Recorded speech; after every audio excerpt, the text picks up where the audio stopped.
चलिए बच्चों, तो नेक्स्ट क्वेश्चन हमारा क्या है? Question number 14, if 2 to the power x equals to 3 to the power y equals to 12 to the power z, then prove that x equals to 2yz upon y minus z। ठीक है,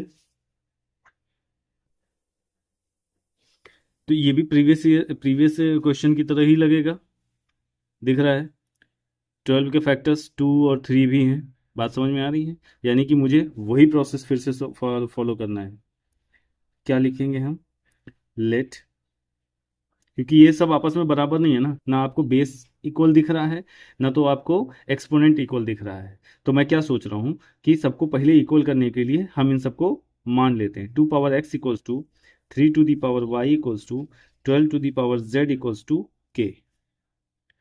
अब यहाँ से मैं x y z की value निकालूंगा धीरे धीरे। ठीक है, तो चलिए, 2 to the power x equals to क्या है? k।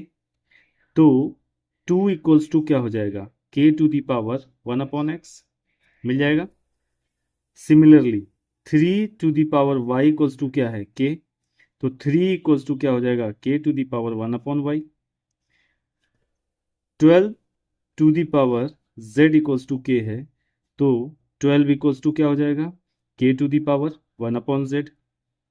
ठीक है, अब यहीं से शुरू किया था पिछले क्वेश्चन में, यहीं से शुरू करेंगे इस बार। ठीक है, तो 12 इक्वल्स टू क्या हो जाएगा? 2 इंटू 2 इंटू 3 इक्वल्स टू 12 की वैल्यू क्या? k to the power 1 upon z। क्या मैं इसको 2 स्क्वायर लिख सकता हूं? 2 square into 3 equals to k to the power 1 by z। अब 2 की वैल्यू मैं वहां से लेके आऊंगा। 2 की वैल्यू क्या है? k to the power 1 upon x है। ठीक है,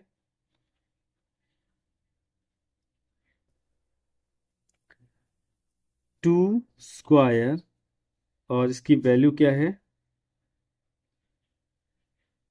2 की वैल्यू है k to the power 1 upon x square into 3 की वैल्यू है k to the power 1 upon y equals to k to the power 1 upon z। ठीक है, चलिए, अब ये क्या हो जाएगा? अंदर multiply, k to the power 2 upon x into k to the power 1 upon y equals to k to the power 1 upon z।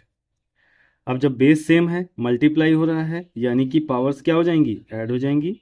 2 by x upon 1 upon y equals to k to the power 1 upon z। अब दोनों तरफ base same हो गया। जब base same हो गया तो मैं क्या करूंगा? अभी सीधे सीधे पावर्स को इक्वेट कर सकते हैं। 1 upon y equals to 1 upon z। ठीक है, चलिए, अब मुझे क्या देखना है? मुझे निकालना क्या है? हमको तो प्रूफ ये करना है ना कि x equals to 2yz upon y minus z। ठीक है, ये हमको प्रूफ करना है। तो अब मैं यहाँ से x को इधर ही छोड़ दूँ, y को उधर लेके जाऊँ, तो क्या हो जाएगा? 2 upon x equals to 1 upon z minus 1 upon y हो जाएगा। अब ये क्या मिलेगा हमको? 2 upon x equals to, LCM ले लेंगे, वाई जेड, फिर ये हो जाएगा वाई माइनस जेड। ठीक है, तो 2 अपॉन एक्स हो गया। ठीक है, चलिए, तो 2 अपॉन एक्स ये हो गया। तो मैं क्या करूँगा अभी? इसको या तो रिवर्स कर दूँ, या तो सीधे सीधे कैसे कर सकते हैं इसको? Y minus z upon y z लिखने के बाद मुझे x की वैल्यू चाहिए ना, तो क्यों ना x को मैं ऊपर कर दूं। बात समझ में आ रही है? क्यों किया? अगर मैंने इधर रेसिप्रोकेट कर दिया तो इधर भी रेसिप्रोकेट करना पड़ेगा ना। तो ऑन रेसिप्रोकेटिंग बोथ साइड्स। देखो भाई, जिसको ये चीज़ समझ में नहीं आई, अभी मैं इसका तरीका बताता हूँ क्यों किया ऐसा। तो ये क्या हो जाएगा? x/2 equals to y z upon y minus z. अब मुझे x की वैल्यू चाहिए, तो 2 को इधर ले जाऊंगा तो क्या करेगा? क्रॉस मल्टीप्लाई, यानी कि x equals to 2yz upon y minus z. और ये जो मैंने किया, रेसिप्रोकल किया, क्यों किया इसको? देखिए, 2 upon x equals to y minus z upon y z, क्योंकि बच्चों की ज़्यादातर प्रॉब्लम जो मैंने देखी है, उनको ट्रांसपोज करने में समस्या होती है। ठीक है, तो अब चूंकि अप्लाइड मैथ्स के स्टूडेंट्स हैं आप, तो इसलिए मुझे लगता है कि ये सारी चीज़ें मुझे आपको बहुत डिटेल में बतानी चाहिए। तो देखिए, अगर एक बेसिक की तरह से बात करें तो ये क्या हो जाएगा, क्रॉस मल्टीप्लाई हो जाएगा कि नहीं हो जाएगा? ठीक है। तो ये अगला स्टेप मेरा क्या होता है, ये वाई जेड उठ के चला आएगा, सिर्फ वाई नहीं, वाई जेड उठ के चला आएगा।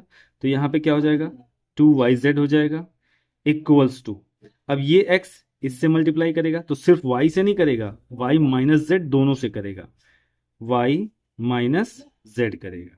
ठीक है। अब यहां से मुझे x की वैल्यू निकालनी है, तो x को अकेला छोड़ दिया, तो ये क्या मिल जाएगा, 2yz upon y minus Z. बात समझ में आई? तो ये सब करने की बजाय मैंने कहा कि x नीचे, x की वैल्यू चाहिए, इस x को ऊपर कर देता।